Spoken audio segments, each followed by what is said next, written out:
I was washing dishes after dinner when my phone buzzed on the counter. The message was from my wife, who had been in Bali for what she called a girls' wellness retreat for the past week. Just ran into my ex here. What a coincidence. Be a good little husband and relax. I read it twice, then a third time. The tone hit me first. Good little husband. Like I was her pet. The kind of phrase she'd been using more often lately, always with that condescending edge. But the coincidence part?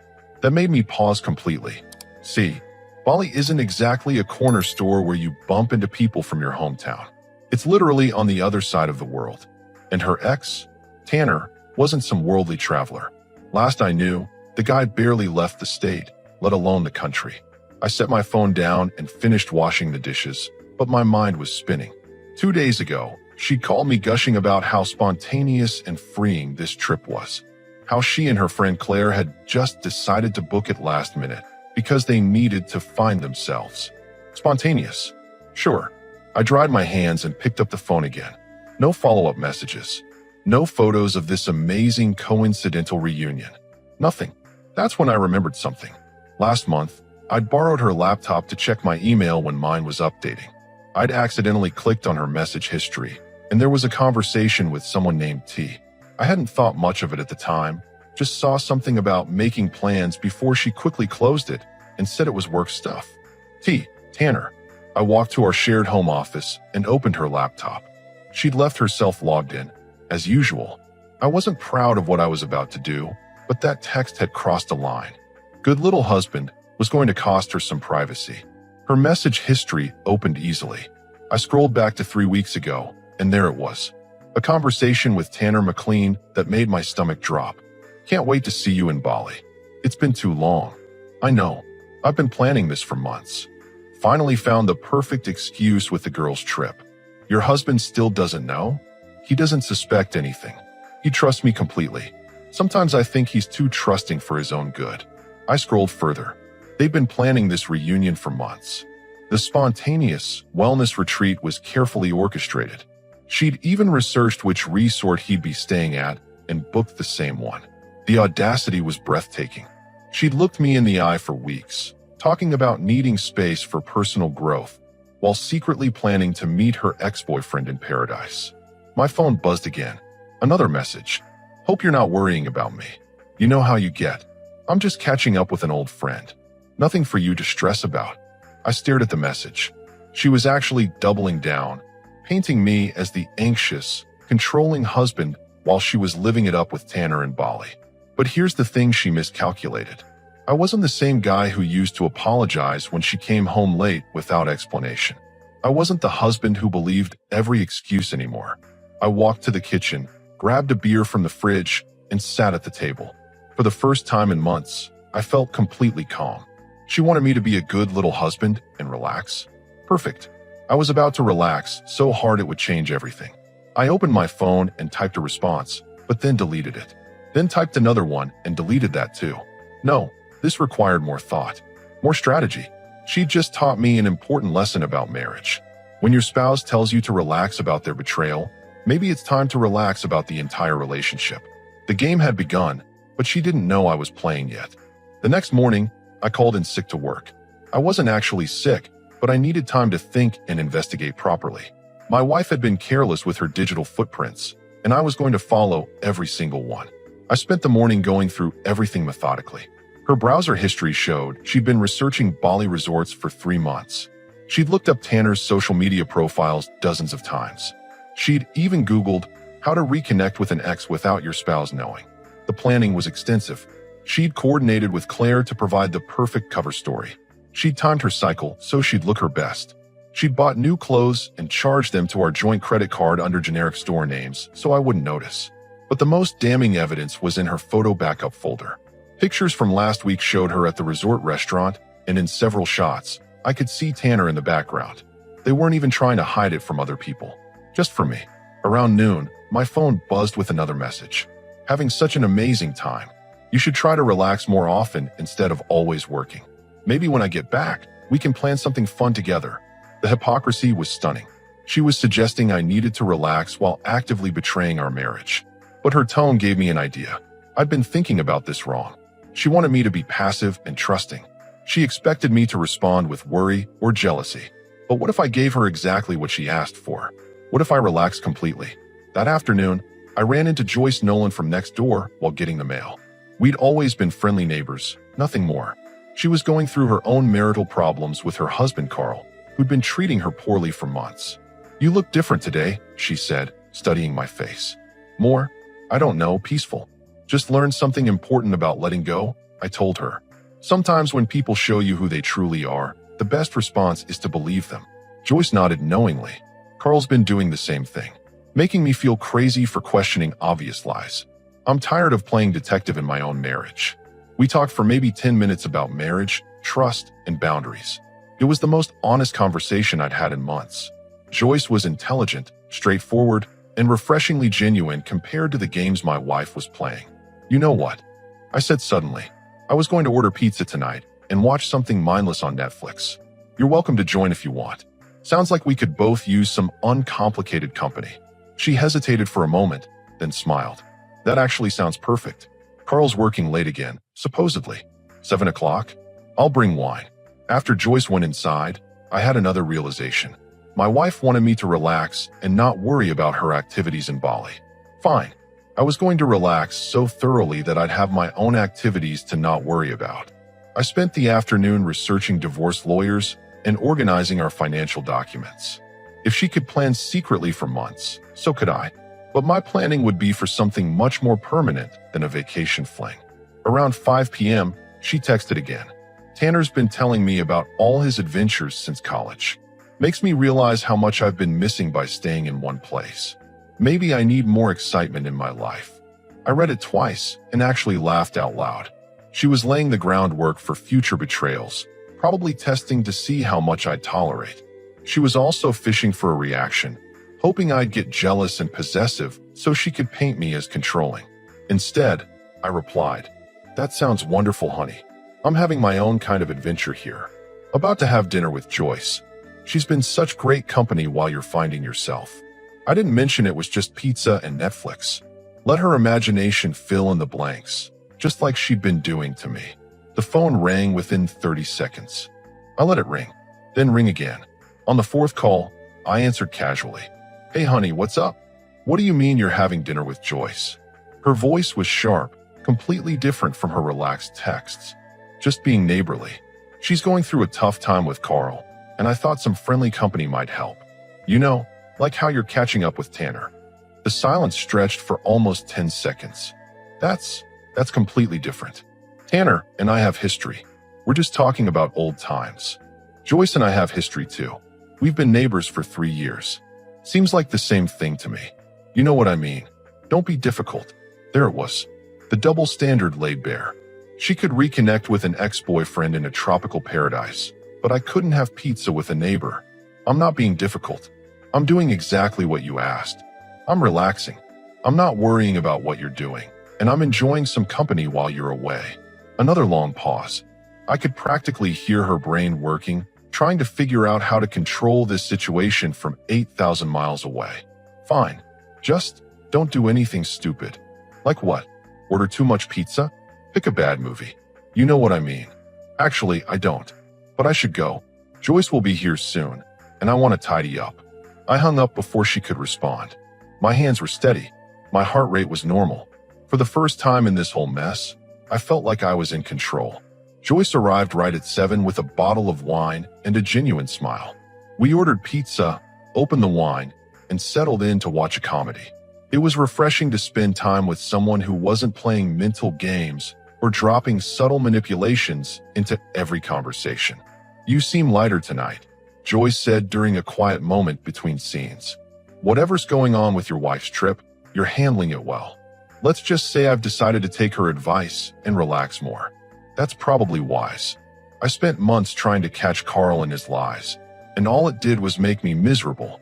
Now I just accept that he's going to do what he's going to do. And what are you going to do? Whatever makes me happy for a change." We clinked glasses to that. Around 9, my phone started buzzing with texts. I ignored them until Joyce noticed. "You should check those. Might be important." I glanced at the screen.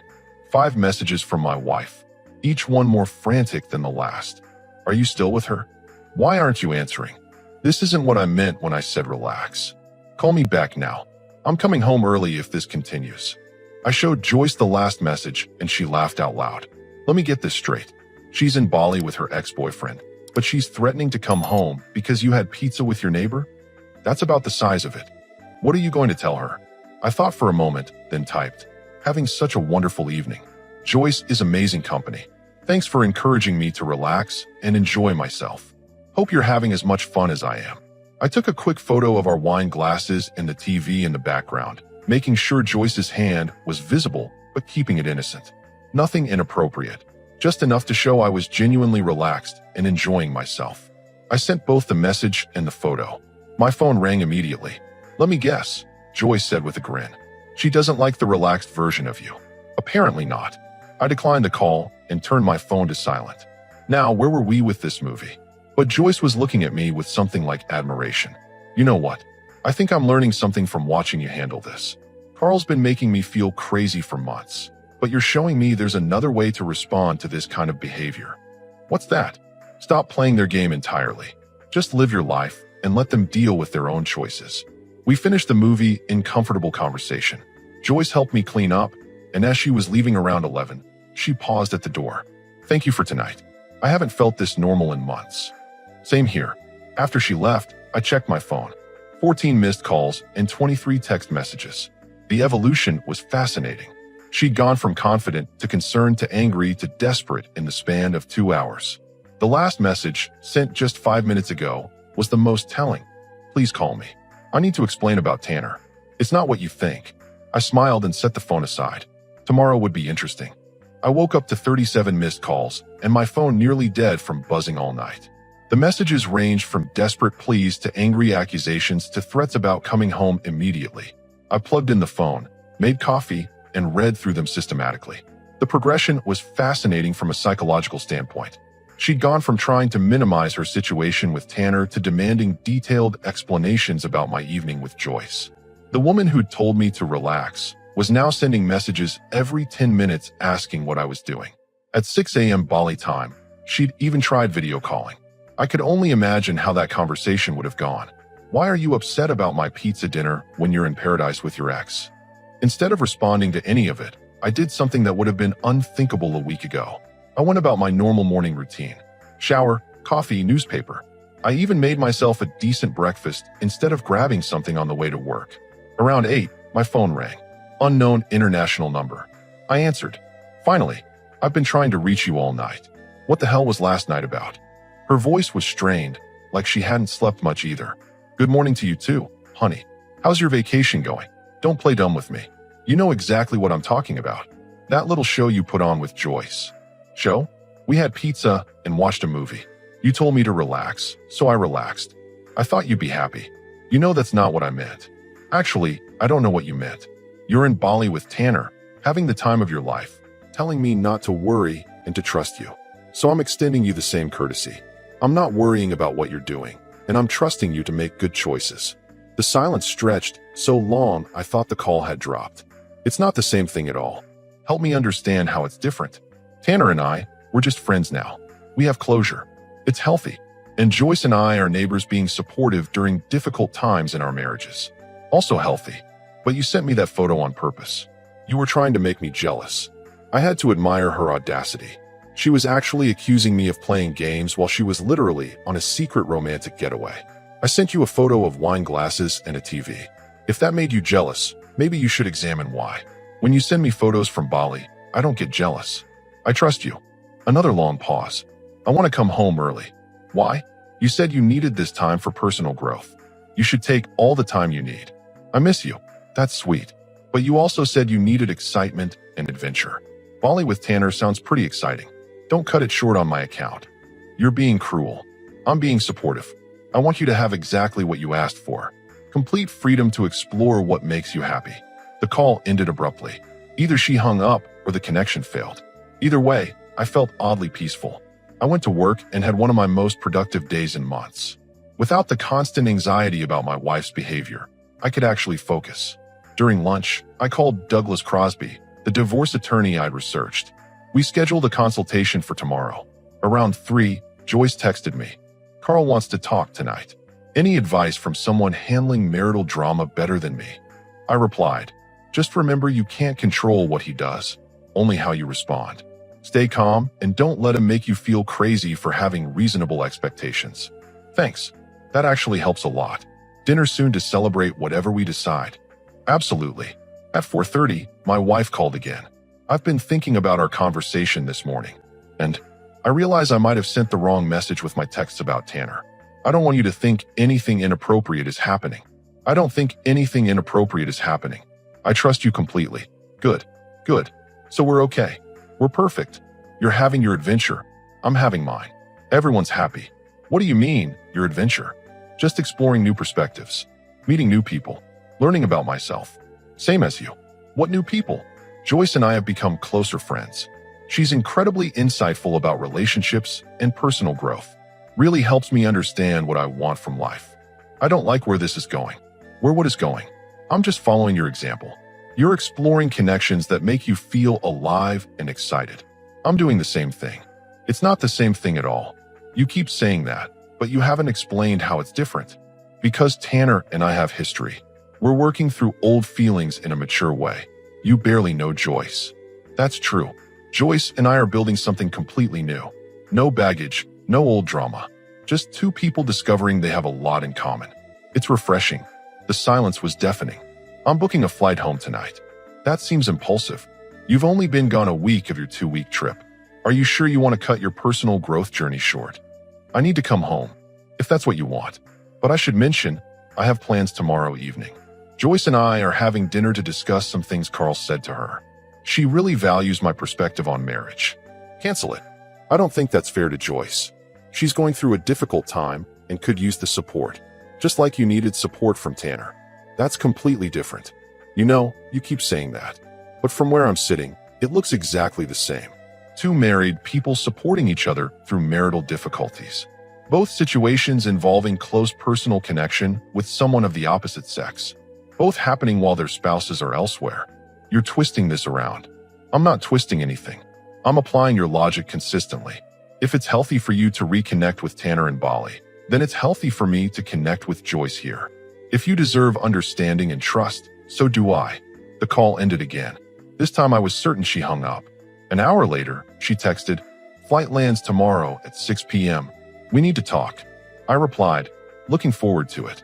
I have so much to share about what I've learned while you've been finding yourself." Then I called Douglas Crosby's office and moved our consultation to tomorrow morning. The next morning, I sat in Douglas Crosby's office reviewing documents I never thought I'd need. Bank statements, property deeds, insurance policies. The attorney was thorough and professional, explaining my options with the kind of clarity I'd been missing in my marriage for months. "Based on what you've shown me, this should be relatively straightforward," Douglas said, adjusting his glasses. "No children, clear documentation of assets. And if she was indeed planning this affair for months as the messages suggest, we have grounds that work in your favor." How long does the process typically take? In cases like this, where one party has been deceptive about finances and fidelity, usually 3 to 6 months if they cooperate, longer if they fight it. I signed the retainer agreement and left his office with a strange sense of relief. For the first time in months, I had a clear plan forward. At work, I wrapped up projects and organized my files. If the next few weeks were going to be complicated, I wanted my professional life to be as smooth as possible. My productivity had been through the roof since I'd stopped trying to decode my wife's behavior and started taking action instead. Around lunch, Joyce texted, "Carl admitted to the affair.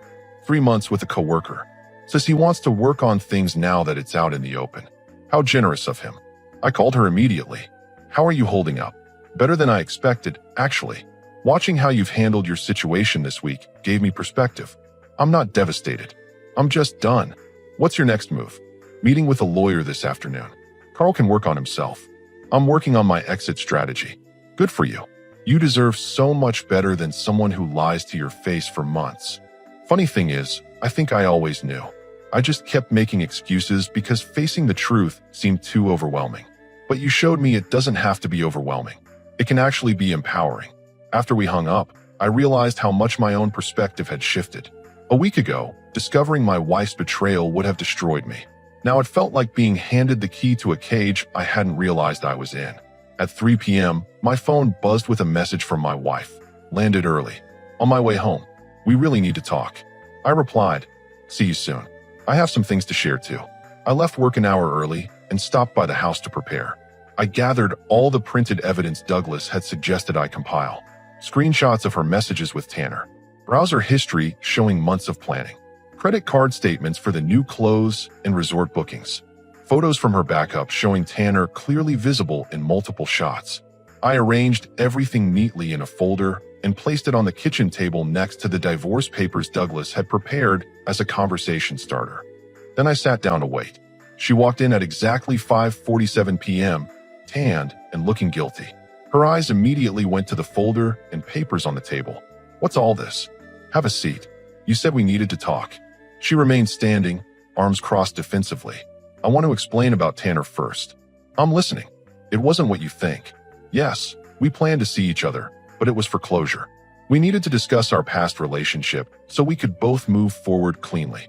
In Bali, at the same resort, for a week. The location doesn't matter. What matters is that nothing inappropriate happened. We're both married people who needed to resolve old feelings. I opened the folder and spread out the printed messages. These messages suggest otherwise. Can't wait to see you. It's been too long. I've been planning this for months. Your husband trusts me completely. Her face went pale as she recognized her own words. You went through my private messages? After you told me to be a good little husband and relax about running into your ex-boyfriend in paradise. Yes, I did some investigating. Turns out my instincts were correct. Those messages are taken out of context. Really? What's the context for sometimes I think he's too trusting for his own good? She sat down heavily, finally understanding that I had the complete picture. It wasn't supposed to happen like this. How was it supposed to happen? You were going to confess when you got home? Or just keep lying indefinitely? I don't know. I was confused. Tanner and I have this history, and when he reached out saying he'd be in Bali, I thought maybe if we spent time together I could figure out if what we had was worth throwing away my marriage for. The honesty was almost refreshing after months of gaslighting. And what did you figure out? That I made a terrible mistake. That I love you and want to make this work. Interesting timing. You figured that out right around the time you saw a photo of me having dinner with Joyce. That photo scared me. The thought of losing you to someone else made me realize what I was throwing away. So you were fine betraying our marriage until you thought I might do the same thing? It's not the same thing. There's that phrase again. Help me understand how it's different. Because I was confused about my feelings. I needed clarity about my past before I could commit to our future. But you were just trying to hurt me. I stared at her for a long moment, marveling at the mental gymnastics. Let me make sure I understand. You planning a secret romantic getaway with your ex-boyfriend for months was about clarity, but me having pizza with our neighbor was about hurting you. When you put it like that, it sounds bad, but it sounds bad because it is bad. You've been lying to me for months, manipulating me into feeling guilty for having normal concerns about our marriage, all while planning to betray everything we built together. I know I made mistakes, but we can fix this. I'll cut off all contact with Tanner. We can do counseling. I'll do whatever it takes. I picked up the divorce papers. I've already decided what it's going to take. Her eyes widened as she saw the legal documents. You can't be serious. One mistake, and you're ready to throw away 7 years of marriage. One mistake? This wasn't a mistake. This was a calculated decision you made every single day for months. Every time you looked me in the eye and lied about your plans. Every time you made me feel crazy for having reasonable concerns. Every time you told me to trust you while actively planning to betray that trust. I'll fight this. You can't just end our marriage because you're angry. I'm not angry. I'm done. There's a difference. What about Joyce? Is this about her? Joyce is a friend who's been honest with me about her situation. She's not the reason for this decision. You are. I don't believe that. I think you've been planning this just like you're accusing me of planning things with Tanner. You're right. I have been planning. Since Tuesday morning when I found your messages, I've been planning my exit from this marriage. The difference is, I'm being honest about it. She started crying then, but they felt like strategic tears rather than genuine emotion. Please don't do this. I made a mistake, but I love you. We can get through this. The mistake wasn't going to Bali with Tanner. The mistake was thinking you could manipulate me into accepting it. You told me to be a good little husband and relax. So I relaxed. I relaxed so completely that I realized how much better life could be without someone who treats me like an inconvenience to their happiness. I stood up and handed her the papers. You have 30 days to respond. My attorney's information is on the cover letter. Where are you going? Out to dinner. Joyce and I are celebrating our freedom from people who don't appreciate what they have. You're leaving? Now, you spent a week in paradise with another man. I'm having dinner with a friend. Seems reasonable. As I reached the door, she called out desperately. This isn't over. I won't make this easy for you. I turned back with a smile. Actually, you already made it easy. All those messages you sent Tanner, they're going to be very helpful in court. Thanks for documenting everything so thoroughly. I walked out to find Joyce waiting in her car as we'd planned. She'd left Carl that afternoon and was staying at her sister's place. How did it go? She asked as I got in. Exactly as expected. She's shocked that actions have consequences. Carl was the same way, genuinely surprised that I wasn't grateful for his honesty about the affair. Where should we celebrate? Somewhere with good wine and no drama. As we drove away, I felt lighter than I had in years. My wife had taught me an important lesson about marriage, just not the one she'd intended. Sometimes the most loving thing you can do is refuse to enable someone's selfishness. And sometimes relaxing means letting go of everything that's been weighing you down. 6 weeks later, I was signing the final divorce papers in Douglas Crosby's office. My ex-wife had initially threatened to fight everything. But once her own attorney explained how the evidence worked against her, she'd agreed to a settlement that was fair to both of us. The process had been surprisingly smooth. She'd kept Tanner's contact information, apparently, because 2 weeks after our confrontation she'd announced she was taking time to explore her feelings and moved in with him temporarily. That decision had made the divorce proceedings much simpler, since it removed any pretense that she wanted to reconcile. That's it, Douglas said, sliding the signed documents into a folder. You're officially divorced as of today. The house paperwork will be finalized by next week, and the financial accounts have already been divided according to the agreement. I shook his hand, feeling a sense of completion rather than loss. Thank you for everything. My pleasure.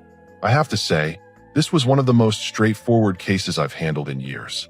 Having all that documentation from the beginning made everything much easier.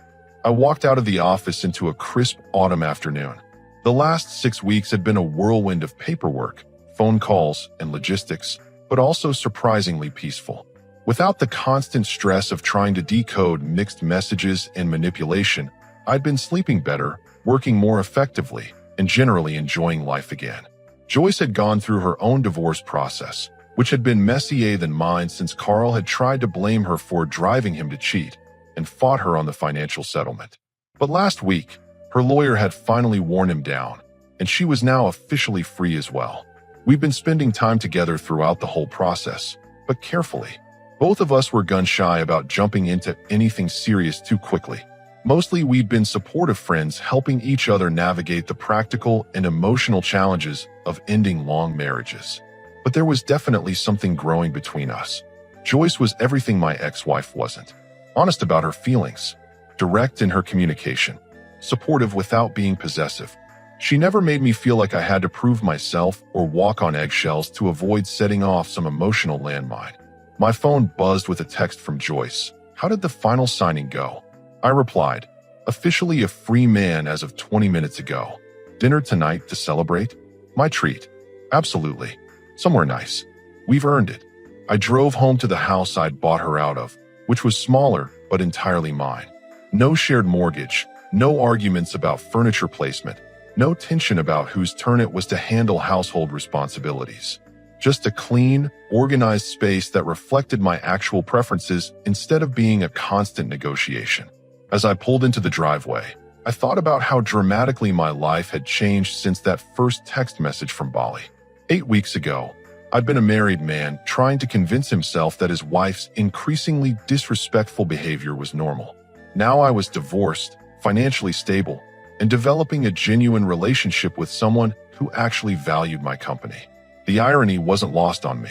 My ex-wife had told me to be a good little husband and relax about her betrayal, thinking it would make me more compliant and easier to manipulate. Instead, it had taught me exactly what I wasn't willing to tolerate anymore. I'd taken her advice and relaxed completely. relaxed my grip on a marriage that was making me miserable, relaxed my need to control her choices, relaxed my fear of being alone. And in that relaxation, I'd found something much better than what I'd been fighting to keep. Around 6, Joyce picked me up for dinner. She looked radiant in a way she never had during her marriage to Carl. The stress lines around her eyes had faded, and she carried herself with a confidence that was incredibly attractive. "You look happy," she said as I got in the car. "I feel happy. Actually happy, not just pretending to be happy. I know exactly what you mean. Carl texted me yesterday, asking if we could try again now that we've both had time to think." I deleted it without responding. How did that feel? Empowering. 6 months ago, I would have spent hours analyzing what he meant and crafting the perfect response. Now I just don't care what he thinks anymore. We went to a nice restaurant downtown, the kind of place I would never have suggested to my ex-wife because she would have found something wrong with it. Joyce ordered confidently, asked the server about wine pairings, and generally acted like an adult enjoying an evening out instead of someone looking for reasons to be dissatisfied. "Can I ask you something?" Joyce said after we'd ordered. "Of course. Do you ever feel guilty about how things ended? Like maybe you should have tried harder to save your marriage?" I thought about it seriously before answering. No. I tried for months to address problems she refused to acknowledge. I suggested counseling multiple times. I bent over backward to accommodate her moods and demands. The only thing I didn't try was accepting being treated like an inconvenience in my own marriage. Carl's family keeps telling me I gave up too easily, that I should have worked harder to understand why he strayed. That's manipulation. You're not responsible for managing another adult's choices. You didn't make him cheat any more than I made my ex-wife plan a secret romantic getaway. Joyce smiled and raised her wine glass. To people who mistake boundaries for giving up. To people who know the difference between love and enablement. We clinked glasses and I felt a deep sense of gratitude. Not just for Joyce's presence in my life, but for the entire experience that had led me here. My ex-wife's betrayal had been painful, but it had also been educational. I'd learned what I actually needed from a relationship, and more importantly, what I was willing to accept. "So what's next for you?" Joyce asked. "Honestly, I'm looking forward to building something genuine with someone who actually wants to be with me. No games, no manipulation, no wondering if I'm being told the truth." "That sounds perfect. What about you?" "Same thing. I spent 3 years making excuses for Carl's behavior and trying to be the cool wife who didn't ask questions. I'm done pretending to be someone I'm not to make someone else comfortable." After dinner, we walked around downtown for a while, talking about everything and nothing. It was the kind of easy conversation I'd forgotten was possible between two people who genuinely enjoyed each other's company. "Thank you," Joyce said as we headed back to the car. "For what?" "For showing me how to handle my situation with dignity. Watching you stay calm and strategic instead of getting emotional and reactive, it changed how I approached my own divorce. You would have figured it out on your own. You're stronger than you give yourself credit for. Maybe, but it helped to see someone else refuse to be a victim of their spouse's choices." As she dropped me off at my house, Joyce paused before I got out. "I know we're taking things slow, but I want you to know how much I appreciate having you in my life. You make me feel like myself again. You do the same for me." I leaned over and kissed her gently. It was soft and genuine and completely free of the tension that had characterized the last year of my marriage. Walking into my house, I thought about that text message that had started everything. "Just ran into my ex here. What a coincidence. Be a good little husband and relax." My ex-wife had meant it as a dismissive instruction to stay passive while she explored her options. Instead, it had become the best advice I'd ever received. I had relaxed. I'd relaxed my need to control her behavior, my fear of being alone, and my attachment to a relationship that was making me miserable. In relaxing, I'd found something infinitely better. A peaceful home, a clear conscience, and a developing relationship with someone who saw me as a partner rather than an obstacle to their happiness. 6 months ago, I would have been devastated by my wife's betrayal. Now I was grateful for it. She'd set me free to find what I actually wanted, and what I'd found was so much better than what I'd lost. Sometimes the best response to someone telling you to relax about their betrayal is to relax about the entire relationship. And sometimes the most loving thing you can do is stop enabling someone's selfishness and start living authentically. My ex-wife had taught me exactly what I didn't want from marriage. Joyce was showing me what I did want.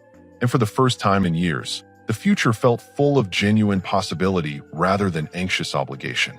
I was finally and completely relaxed.